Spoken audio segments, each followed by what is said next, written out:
Hello कुत्ता जी, हम सुने हैं आपके ससुराल वाले दहेज नहीं दिए हैं, तो आवाज उठाने विधानसभा में आए हैं।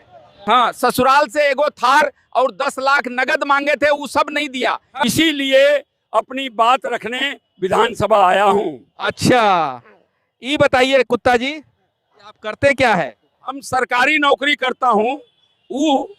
वो विधायक मैथिली ठाकुर जी का बॉडीगार्ड हूँ। ओह, आपका तो बहुत बीच तक पहुंच है कुत्ता जी। तो आपको कहाँ लगा था, बोका चौदह बन मनुष्य जी?